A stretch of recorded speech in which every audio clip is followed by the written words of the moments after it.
This is the E of Real Estate. My name is Rene Stevens. I'm your host, and today we have as guest Derek Clements-Croome.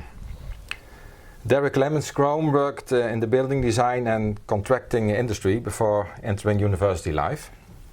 He has founded and directed courses including a Bachelor of Science in Building Environmental Engineering at Loughborough University and an interdisciplinary Master of Science in Intelligent Buildings at Reading University, covering design and management of intelligent buildings. He has also worked in architecture and building engineering at the University of Bath. He now offers strategic advice to clients, designers and facilities managers on attaining and managing healthy and sustainable environments in buildings of all types. He researches, writes and lectures on these issues for companies and wider audiences nationally and internationally. Derek is editor and founder of Intelligent Buildings International Journal. He was involved in several international research projects and publications on intelligent buildings, sustainable design, health and well-being. He wrote several books, of which Creating the Productive Workplace is the latest, 2018. And what I understood right now, you are working on a new book. Maybe we can cover that later on in the interview. Designing intelligent buildings and cities for people to enjoy and work in creatively and effectively is the leading theme through your career. Welcome, Derek. Nice to be here. In this podcast, I want to explore with you the concept of intelligent buildings and how it can be used in a learning and work environment like a university campus to boost and enhance not only the organizational goals of that organization, but also user experience. Users, not only students, but also staff. And as health and well-being, and maybe even influence the study outcome by interfering in the environment. And to me, environment consists of three parts. That is the physical part, the location, the building, the interior of the building, but also the digital environment, like the digital workplace, learning online, flipped classroom, and the social environment, not the least important. How you interact with your fellow students, with professors, and the people in general in that area. So we have intelligent, smart and even sentient buildings. Are these words interchangeable? Not completely, but they're interrelated. They are interrelated. I believe we use words often in a very lax way. So, for example, intelligence and smart you can find under the same heading in the dictionary, but if you look in greater depth, you see there's many more synonyms for intelligent than there are for smart. Smart is a subset of intelligence, so it's part of it, but it's not the whole thing, because intelligence covers cognitive intelligence, emotional intelligence, practical intelligence. The smart bit usually refers in practice to more digital outputs, the smart car, the smart television, the smartphone, the smart building. And so it's a very important part of an intelligent building. But why do we have buildings in the first place? They're for people. So actually the first thing is the sentient quality of the building, that meeting the needs of people, meeting the sensory needs of people. And then the third thing today, of course, is climate change and sustainability issues. And there are interrelationship between those three things, between sustainability goals, using resources in an effective, efficient way, because buildings do consume a lot of materials, a lot of water, a lot of energy, and they pollute. So we have to take care of those issues. But you're wasting your resource if you don't have a building that satisfies the needs of the occupants. And then the digital parts of the issue are the things that help some of those things to happen. So technology should be seen more as an enabler rather than a master. Okay, you answered already my next question also a little bit. What about sustainable and green buildings? They seem to be at first lead to smart buildings. But when I understand you correct, your viewpoint is more it should be holistic with the users, the people as the main core. Yes, because in 1987 when the first United Nations statements on sustainability came out, and the key theme was improving the quality of life of people. And there's many aspects of that, of course. And we're talking on a world platform here, not a specific country. And it's very complex, as we are all seeing today. But we are all involved in that issue. So the quality of life, it shouldn't mean that because you're conserving energy, saving water, and so on, that you have to have a miserable life. It means that for the world, these resources should be available for everyone, and used in a sensible way. And when we all look at the feedback and we have on whether it's architecture or transport or agriculture, we are very wasteful in many ways. So there's a lot of these things, these issues that are wasted, and we can do better, do much better. And we have to remember we are getting a bigger population. We're 7.5 billion now, and prediction to be over 11 billion by 2100. So we do have to give it serious attention. So they are all complementary, in fact, all these words for building. Sometimes I think it seems to be more about smart marketing than about smart building. And other times I see people just focusing on the technical part, on the sensors and the data. But actually it is like Vitruvius, long time back said, before Christ, Roman architect, it's about three things. Functionality, technical aspects, and aesthetics. Aesthetics, exactly. Yeah. And the aesthetics often, though, think it's just things you see. In my mind, aesthetics is what I call sensory aesthetics. It's our basic senses of smelling, feeling, seeing, touching, all of those.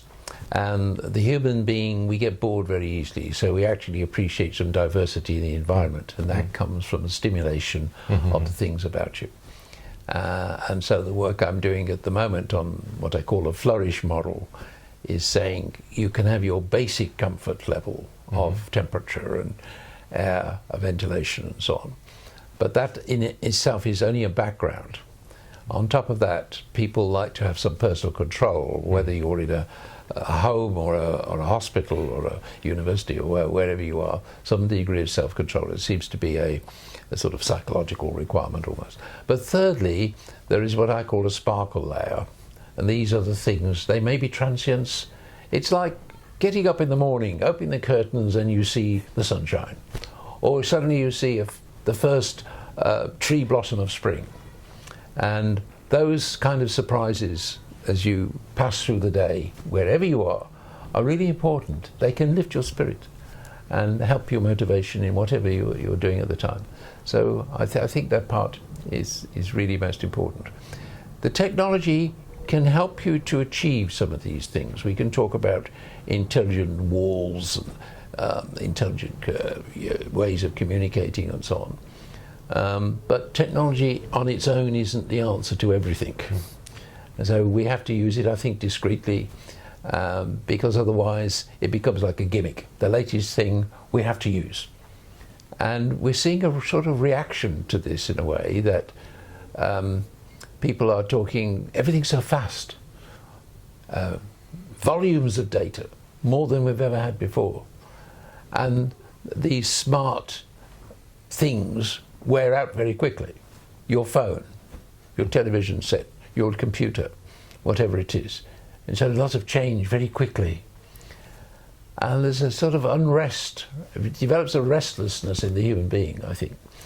And hence why things like mindfulness and meditation and yoga are very important.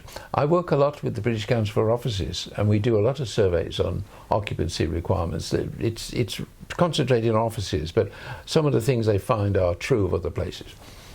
And the latest one showed that 60% of that survey asked for more contemplation spaces. Mm. They were using the word contemplation in their replies. Very interesting. These are property developers and property professionals, okay, who could be architects, engineers, surveyors, agents and so on. And they were saying, we need to be quiet.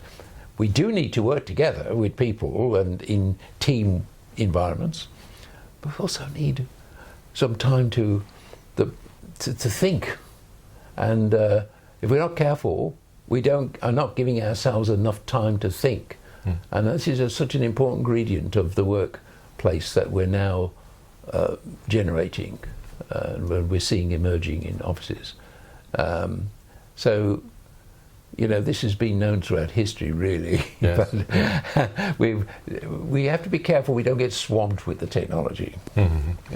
Indeed. And that's, as you said already earlier, it's all about the human beings. That's why we make those buildings in the first place. And it should be supportive to their functioning and their well-being and health. I think supportive is a good word, yes. It sounds so normal and so down to earth, but actually many times it is forgotten. Exactly, I agree. And so how could we enhance the understanding and the awareness about this back again into to the decision maker's mind? So what I see, most often an organization is split into silos. The professionals are split up in specialisms. Who is the conductor to bring that all together again? Or who should be the conductor? Oh, a very good question, and I feature this in my recent book. It is not quite published yet; it's out soon, on decision making. I was very saddened by the Grenfell fire in 2017, I think it was, in London, where 72 people lost their lives, and I thought, how can this be in the 21st century that, you know, we have all fire regulations and all sorts of emergency situations, and how did this happen? And of course, there is still analysis of it taking place by various groups. So there's no output particularly yet. And then I looked back and I saw there was a fire in the Bronx in New York in 2011. 3 people lost their lives, which is too many.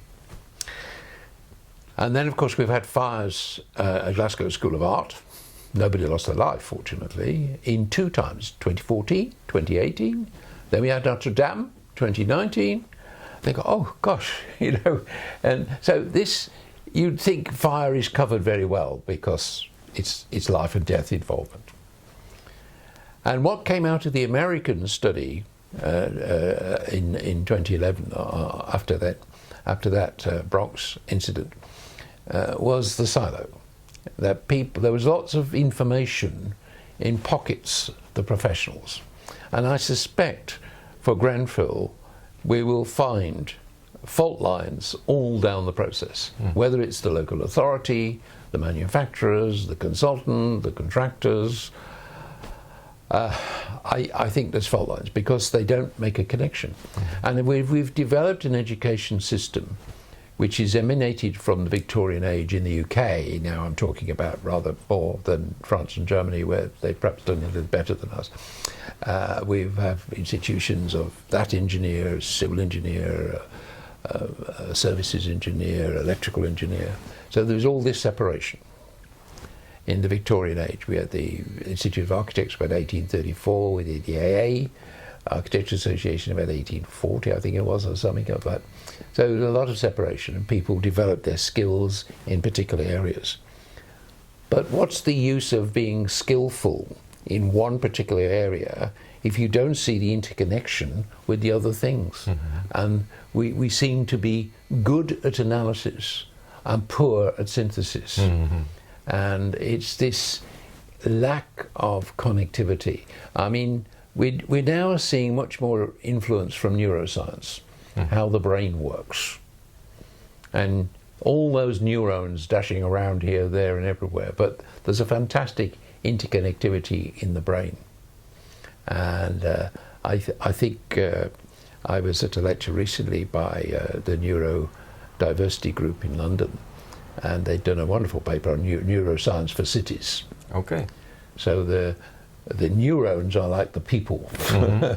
So all these neuron minds are dashing here and everywhere, but in the end they have to come together to make decisions. So I think this is a big call now for people to come together and make sure they give the highest priority and value to how they interconnect their work. I think that's something that is a big lesson for this century. Which function should be the most appropriate to do that, or should it be a new function, that conductor function? I think as regards the conductor, we often talk about who is the project manager or who should lead the project. And I think it's not, I think where the fault has happened, it has to be, say, some people say it must be the architect, or some people say, well, it could be the engineer or whatever. I don't think it's really discipline placed.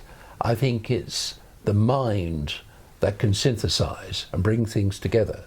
And I think if we think of the great conductors in music, the Carrions, the Carl Böhm, Simon Rattles and so on, they know the detail of the instrument. They actually all played various instruments. They could play an instrument of some sort, but they had an extra thing that other people didn't have. They had the sense of being able to bring it together. Now, how they do it is a little bit of a mystery. I don't think there's a checklist of things. I think it's the ability to see the whole, to see the big picture. And I think often in projects there's not enough brainstorming. We should be actually free to realise many good ideas have come out of brainstorming sessions, and some of those ideas have seemed crazy. They've seemed mad. And I'm reminded of Abdus Salam, the Nobel laureate in physics in about the 1990s, saying that because he was getting a lot of praise for his Nobel Prize award, and he was talking a lot, and people looked up to him as an inspiring figure in physics. And he said, well, to be honest, he says, 90% of what I think about can go out of the window. The 10% is interesting. And you're looking for those kernels of spark, imagination, creativity that can be developed into a practical thing amongst the myriad of ideas that you have. The trouble in, I think, things like buildings is that you get somebody wanting a building, they want it on time, they've got a budget, and everything gets lost in high speed. We've got to get something out quickly. There's not enough thinking time in our work.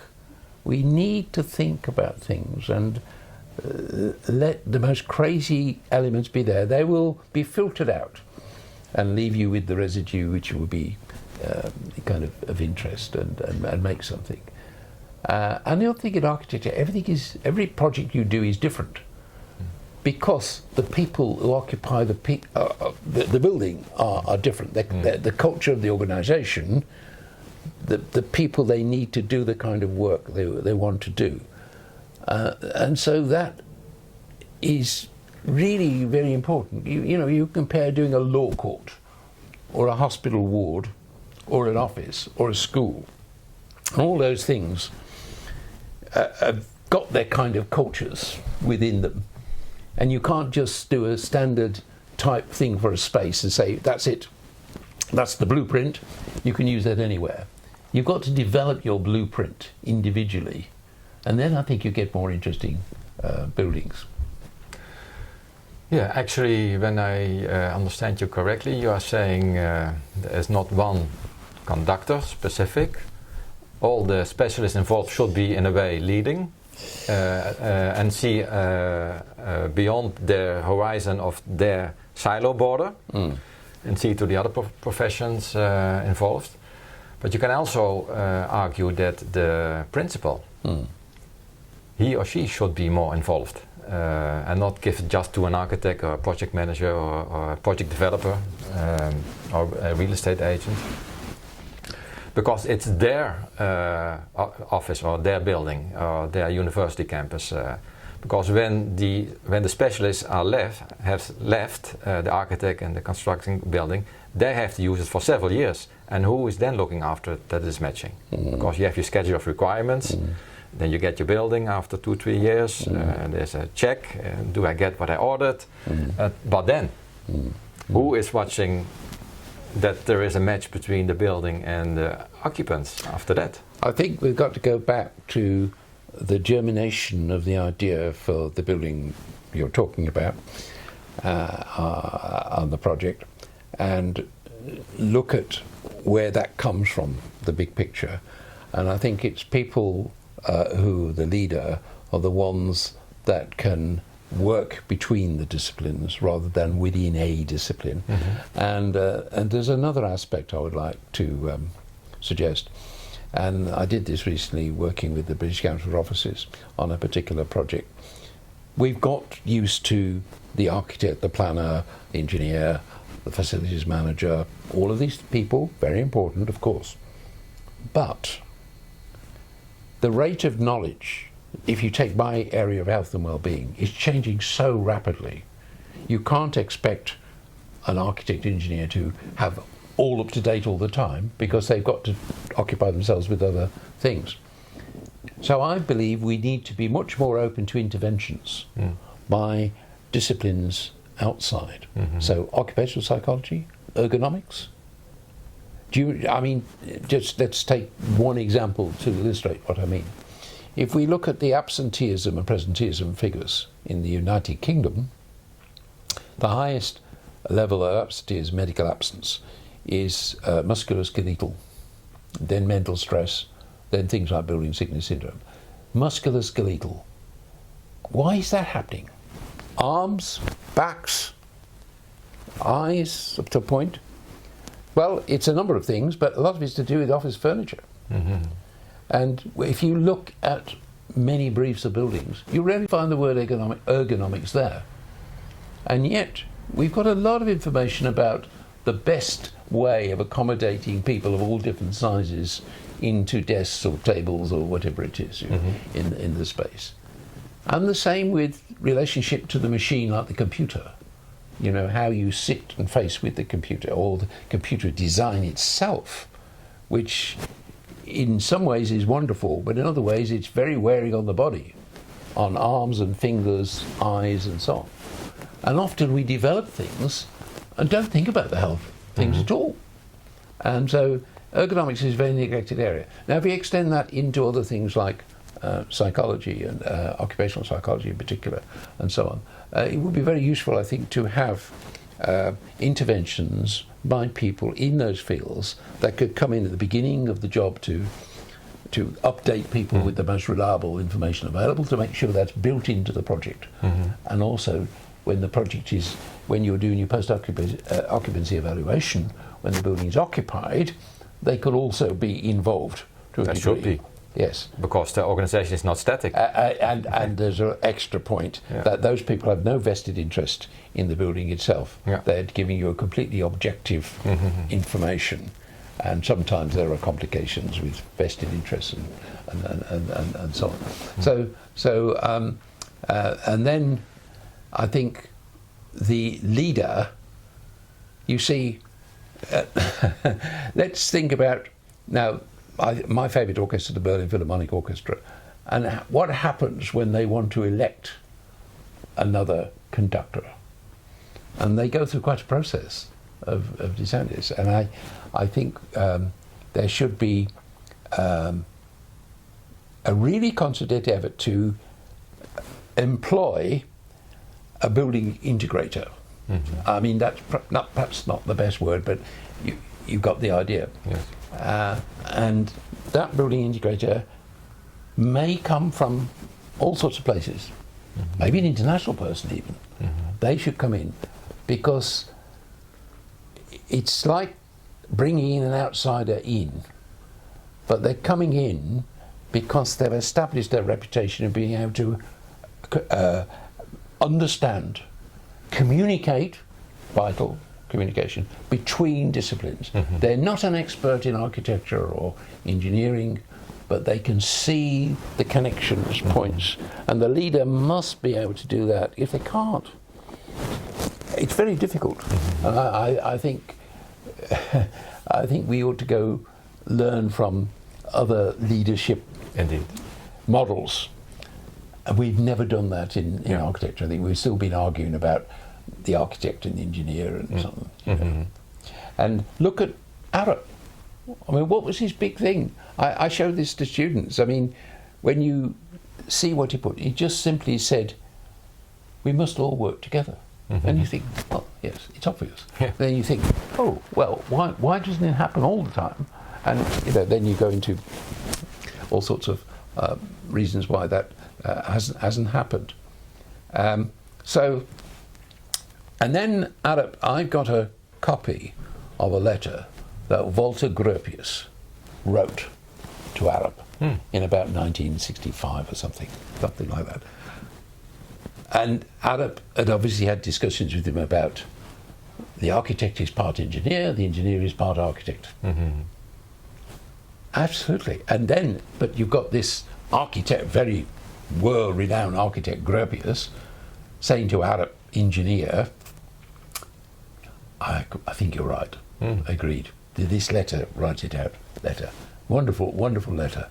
And I show this to my students because I believe very much that architecture has become a little bit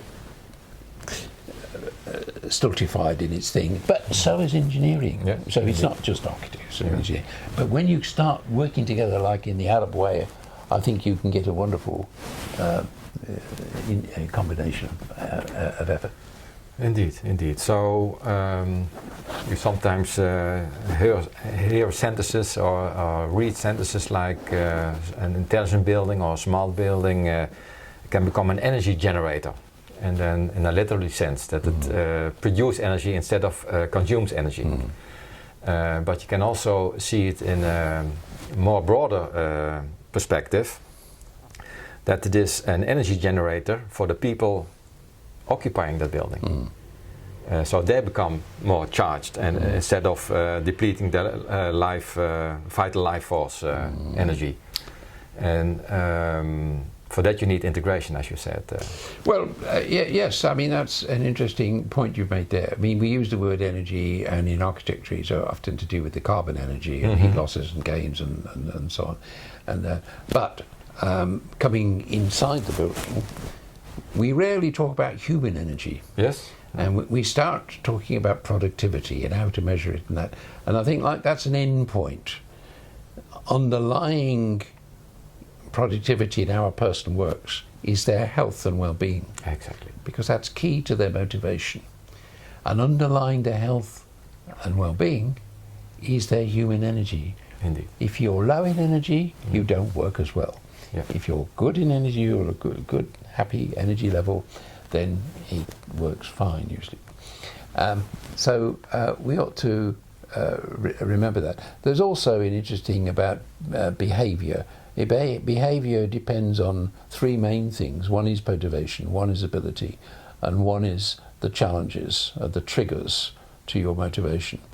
And it's like the support systems in the building you were talking about earlier. That's we can give support in various ways. Might be the IT systems or whatever it is, or the food and the gym or whatever that is.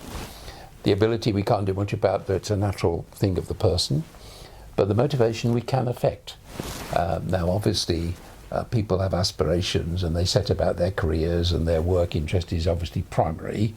But we can help that position of health and well-being to help the motivation process in the work by, natural light, lovely fresh air conditions, colour, various diversity of interest in the environment, variations of space, and giving place to think and contemplate as well as work in teams. All of those things can be part of the process. The look and feel of a place.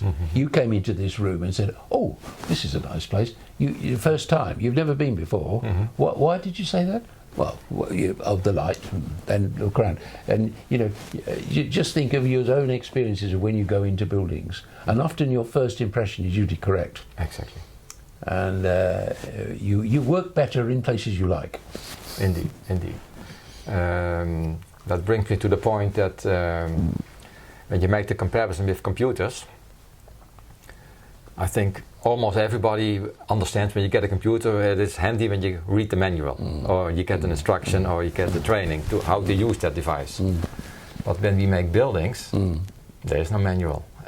There is how to clean the windows and do the maintenance, but not actually how to use it as a management tool or as a tool to provide a working environment or a learning environment or whatever environment for the people and the processes in that thing. So in the beginning I said environment is three main parts: physical part, digital part, but also the social part. So when the management levels in a organization are not aware how to use that device we call building, then we can have the most perfect building, the most perfect computer, but I think what's often forgotten is that all the effort goes into designing this fantastic building, and all the hopes are there. And the problems in construction are often then the contracting stage. But even if then all that's worked extremely well and you've got a really good building, it's forgotten that you have to care for things. If you don't care, they deteriorate. So the facilities manager has got a vital role in this process, and I think they should be involved at the start of the project. In fact, exactly. They have I think the facilities manager in UK is often associated largely with maintenance, and they used to have maintenance and terror technology and so on, and that was not very popular because it was like fixing the boiler or something very mundane, shall we say, important, but kind of mundane, routine, and people lost interest in it. But it's much bigger than that now. It's dealing not only with your physical systems, it's dealing with how they affect people in the workplace. So facilities managers, there are one or two courses around, not enough unfortunately, are ones that show how they work with the occupants of the building as well as the actual hardware systems to work together. And the other aspect I'm thinking is that we tend to think of buildings as static objects, and I prefer, in fact, I'm now teaching with my students that don't think of buildings like that, think of them as organisms. And actually, this is becoming clear as we see we can have materials that have, for example, bacteria which activate microcells and so on in bricks and various other materials, or introduce more greenery, more living. So living things we know are becoming more embedded into solid materials. And so really it is literally true that the buildings are more like organisms, mushroom towers and various things. If you think of it that, then just like we have to go to the doctors or try to keep our health well by having healthy eating, the healthy eating part is the facilities managers in buildings. We have to nourish the building and the systems to keep it all working at the highest, most effective level we can. So you are putting the emphasis on that we are not really in need of an even smarter building, but smarter use of that smart building. Smarter use of the building. I'm not saying we don't use any technology, because they can be very helpful. For example, robotic maintenance is a good example of which is very effective and can help in many ways. But I think it's the relationship between things again that comes into it. We forget that our environment affects our minds, not just the physical body bit. I did some research in schools. We had a number of primary schools around the Reading area, and I managed to get a government contract to look at the effect of CO2 on pupils' performance. And this was published about 2012. And team I got together was at Reading University with the Departments of Psychology and the Built Environment, Construction part, Management and Engineering. And we worked together on this project. And the outcome after 3 years of doing all of this tests, blind, double-blind experiments, was that in fact, the air quality does affect the student performance. We gave them, colour recognition tests, reaction time tests, certain maths tests and so on. So the relationship between the environment is also important in cognitive function of how we concentrate. Then that leads to concentration. And there's a lot of other people who've done this work in America and in Netherlands and Denmark, finding similar things. We've tended to think it's all about the respiratory system and health, and that's important as well, of course, very important. But it's the mind and the physical body that we're talking about. Indeed. So then we see about these figures on productivity, that only something like 15 to 30% of people are really focusing in the workplace.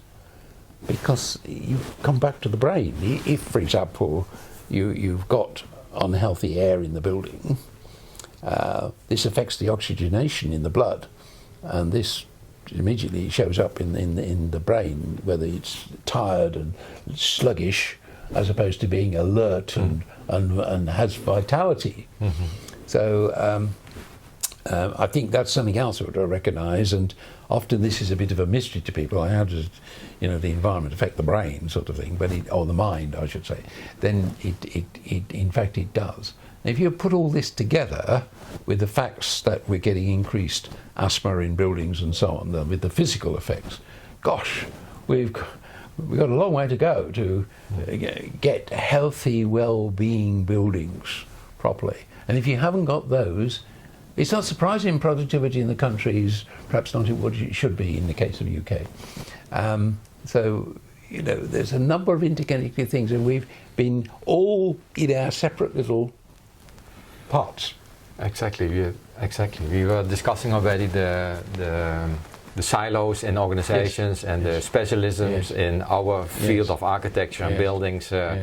But even the whole industry of buildings, you should look broader than that, like neuroscience, you mentioned it already, and make that combination. Because when we try to optimize the body, but does not stop at this borders of this body. It's also this room is now part of it, and also the air outside, and the climate and the nature. So I think when we would more cross-pollinate between disciplines, I think we could make a really, really big innovation leap. What's your opinion about that? Well, yes. I mean, all these interconnections. I was just thinking again about pollution and carbon and so on, and of course we know that we got figures on mortality, on various respiratory illnesses and so on, and of course we are generating. I mean, we talk now in the UK. We've just talked about wood fires and coal burning, and has to be out by 2024, I think, or something. And it's true, but of course, the thought of wood fires is quite a pleasant thought and attractive in some ways, but there's a downside which we now realised, that the carbon, and I think we're concentrating at the moment on certain size particles, and we've stopped at 2.5 micron, but actually, from the point of view of the lung system, ultrafine particles are also important, but we haven't usually measured those. So, and often, if you look at the monitoring I have been a commissioner in Hammersmith on air quality. The monitoring's terrible, but that's not just Hammersmith. It's many places. It's very, very, very crude monitoring systems, and which leads to the general thing. We do have to measure more. We have to monitor rather than just talking about Indeed. things loosely. We do have to monitor, and I think we are beginning to monitor more. So that's good. We have to monitor, and now we've got systems which we can monitor. The prices of those systems are usually reducing, and they're easy to use, and they're smaller, and everything's more portable and accessible. So we've got no excuse now to make sure that when we're designing a building, planning a building, we help the facilities manager with good monitoring, and that isn't just measuring the temperature and the fluid flow. It's much more involving the people as well as the systems. Indeed. So that was already quite something we addressed. When you take all these in consideration and you think yourself back 20, 30 years, is there something that you would say, no, I would, that I had that knowledge 30 years back already? That would really make a big difference. Well, for me, I started at the age of 16. I was in apprenticeship with a heating and ventilating firm in Birmingham. I did go to university till later. So I was thrown into contracting offices, and I was thrown into design offices, and I could see the difference of culture just in the same building between these two departments. And then I did spell in research with this company, the same company. I was with the company 11 years. One day, so here's a 16-year-old who knows nothing very much, very diligently getting on and trying to learn quickly and do my courses and all the rest of it. But after 2 or 3 years, I always remember one day, for just out of the blue, I looked down the office and I thought, gosh, I'm designing these radiator systems for buildings. And I also did radiant warm air systems for factories in the West Midlands. I was working in Birmingham at the time. I thought, am I going to be doing this when I'm 50? And I remember thinking, oh. And then the thought went away. I thought, got on with my work.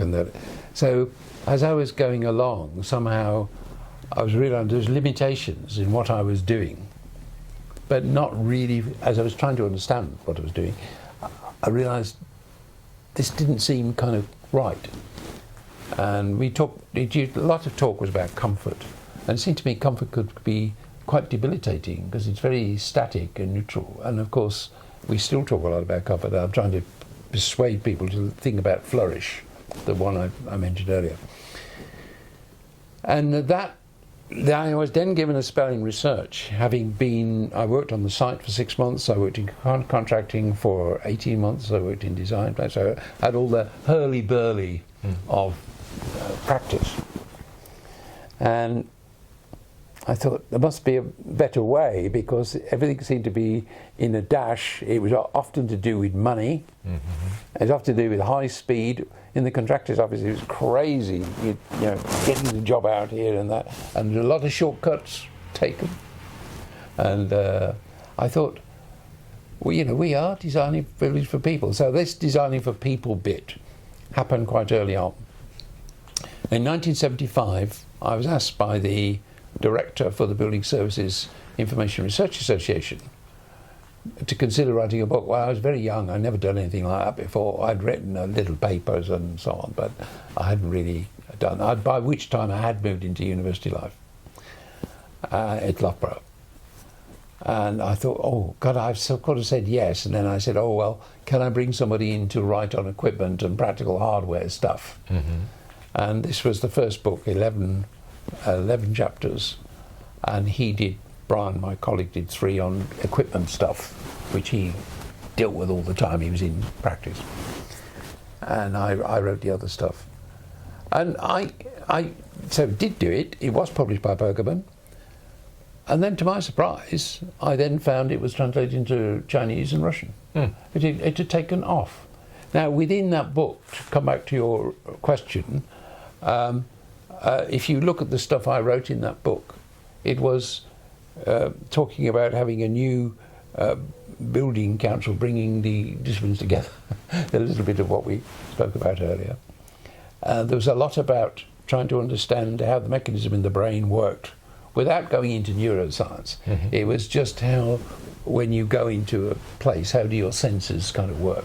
And it was an elementary start of me trying to work out, because I'd been working in the Department of Human Sciences at Loughborough University. I've been working amongst biologists and psychologists, so I learnt a lot. And yes, so I then really worked on that for many years, and it sort of emerged as it is today, I suppose. So the roots of it started in practice, realising there seemed to be limitations to what I was doing, but exactly what it was, I had to kind of discover and find my way. But what came out, I've moved from hardware stuff, because I used to do hardware systems myself, and I moved more into the soft end of that, the results, the output, how those hard systems affect us in the workplace. Exactly. And that's how it happened. And in 1980, the Building Services Research and Technology Journal asked me to do a paper on post-occupancy evaluation. And their 40th anniversary, they happened to ask me again, would I like to update that paper? And now I'm saying the sort of things we're talking about this morning, flourish, model, but a more dynamic way of looking at the environment. Doing measurement with wearables, for example. We can measure ourselves much more. We are good human beings are good instruments. We can do a lot ourselves, much more measurement. And so an update. And now we're developing metrics. We have the ways of rating buildings using BREEAM and LEED, but we now have a well from America as well. We're actually looking at rating how well your building will do on a health and well-being scale. So we are getting quite practical about these matters. So it's been a very slow, gradual progression, which started by me having to do hardware systems in buildings. So it would be an advantage when we can bring more awareness about this, that although you are in hardware, take in mind for whom are you designing this or constructing this, and who is it going to be used. Yes, exactly. And think when you would be the user, what would you like. And yeah, indeed, many times there's too much focus on money. Money is important, time is important, also too much focus on that. We're squeezing out office space because there's too much vacancy. But we learned already in chicken farming or pig farming that when you make the space too tight, put them all in a cage, it is not very well. They're stressed. Yeah, and now we are doing similar thing with people. Human beings. Just to save a few bucks, but not realizing how much money is lost. I mean, hotel desking, for example, pushing people together, like as close as we are here, onto that. Now, if you do that for an odd hour or two, no problem. But to do it for 7 or 8 hours a day for 5 days a week, very unhealthy. And now we see the Edge buildings in Amsterdam, for example, the Edge Deloitte and the Edge Olympic, which feature in my book, and they have no assigned desk places, and it's open, and you could choose using your app, because people aren't in every day of the week for a start, but also it develops this lovely open, free communication atmosphere. There are places where you can go and think quietly somewhere, or you can be in the communal space and share that. And I think it's wonderful, and lots of light and those basic things. I was fortunate after my initial industrial position. When I went to Bath University, I was invited by Ted Happold, who had moved to be professor there, from Arup. So he had an Arup-type thinking mind in a way, and he started his own practice, Bureau Happold, which is now kind of very distinguished in its own right. Sadly, he passed away in 1996, but I had the fortune of working with him for a few years at Bath University, and that was a chance to see another type of firm, and a firm that I could identify with myself. I thought they are thinking about the human beings, they're thinking about communities. And this is why Bureau Happold and Arup and other such like companies are successful, I think, because it's about people at the end of the day. Looking into the future, what are your aspirations and goals for the coming 5 years? Wow, that's a big question. Well, I want to, I suppose, if we come down to briefly expressing something, I am concerned about climate change, but I'm an optimist. I think we use imagination and really think a little bit more about how we do things. We can do things better, so I'm an optimist. At the same time, that doesn't compromise health and well-being in buildings. So I would like to see a better world, and because we spend 90% of our time in buildings, most of us, then architecture is very important in all of this discusussion. So I would like to, make contribute. I think everybody needs to contribute, however small it is, towards getting a better world. And my area happens to be in buildings, but other people in transport and various things. And looking with my students, opening up the mindset. I'd like to feel we could move a little bit more flexibly, adaptable, and change our mindsets and cross sectors. I think it's really important to cross sectors. I'm a fan of E.O. Wilson, who wrote the Biophilia book in 1984, but he wrote The Origins of Creativity in 2017. And in that he's saying, whether you're in natural sciences or social sciences or the arts, we should work more together. And I think that's something I really profoundly believe in. Is that also the theme of your latest book that is coming out soon? Well, yes, I've got 8 chapters. It's Designing Buildings for People, and its subtitle is Sustainable Livable Architecture. So it sounds quite ordinary, I suppose.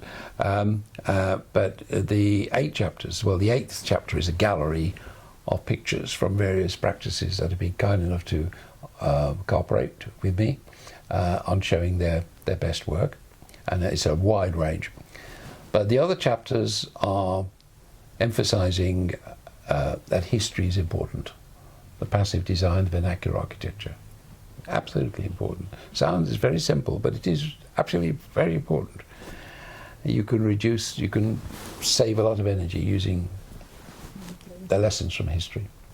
The 3rd chapter is about lessons from biology, the biological world, biomimetics and biophilia. And I'm again very lucky. I've written something about that, but I've introduced a great scientist who's working at Catalonia University in Spain, who's doing some really mind-boggling work on how we can improve, for example, street lighting without electricity. Wow, gosh. I've got a little picture showing his demonstration using chemical luminescence of lemon trees and so on. That's just one little example. I've got another architect I invited to come in who's done a biophilic classroom in Putney, down the road here. So a nice practical example. Now, 4th chapter's about health and well-being. So, 5th chapter is about technology. It's all the upsides and the downsides. 6th chapter is about sustainability.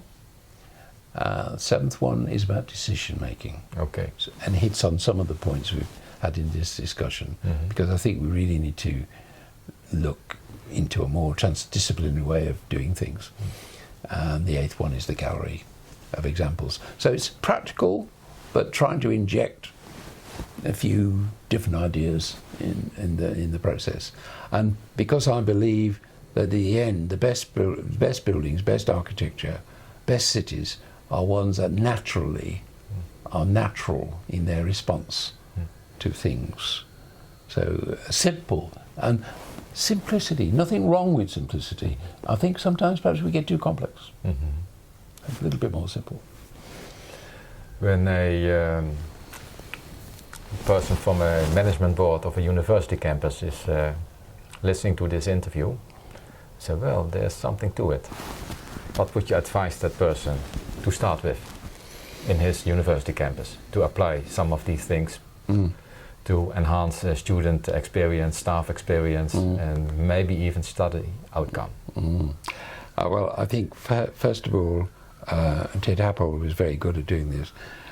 You need to get a good team of people together at the start who are committed. You've got to set up a value, a mission, and people got to feel involved. So that group needs to involve students, staff, and not just the heads of people, just range of staff and students, also the management people and the estate people, of course. The driver, if you think of cathedrals, why are they great? And try and put your mind back. I've got a splendid book on cathedrals as they were revisited. And I mean, the uplift there was in religion and God and so on. Okay, that's how I think of it. But you know, a university has a very high aim, really. Indeed. You know, education, really high aim. And a big responsibility also. And a big responsibility. So let's be passionate.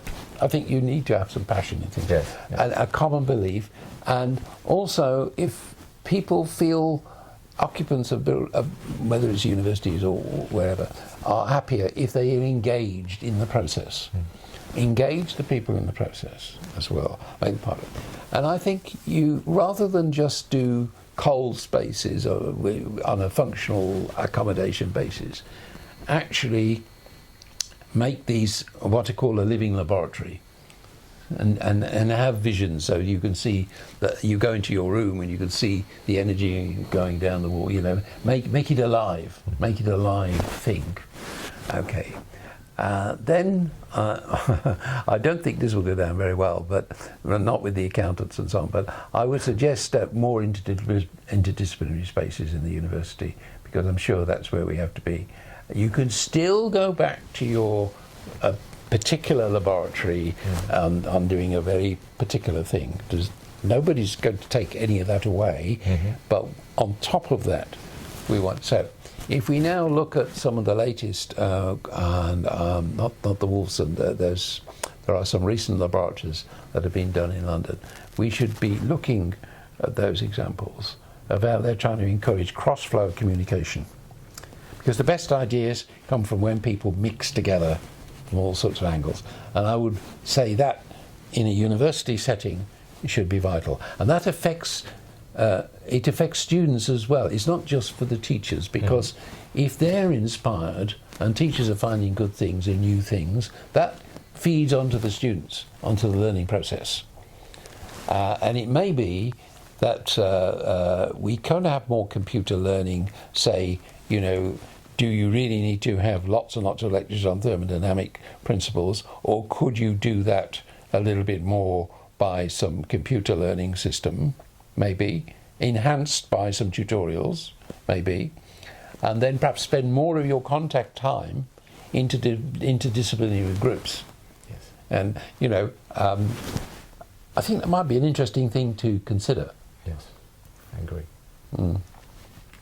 Well, Derek, it was fantastic sharing ideas and hearing your thoughts about actually coming back to the basics. We build for people. Exactly. And we can make it very complicated and subdivide it and go on and on until it's such a small atom piece and that you don't see the whole thing anymore. Yes, and then when it goes wrong. Absolutely. So thank you for your inspiration and your sharing that hopefully it will add on to building on awareness about people in the field, that they have to approach it again from a holistic point of view. It's been a great pleasure. Lovely. Thank you very much. Thank you very much.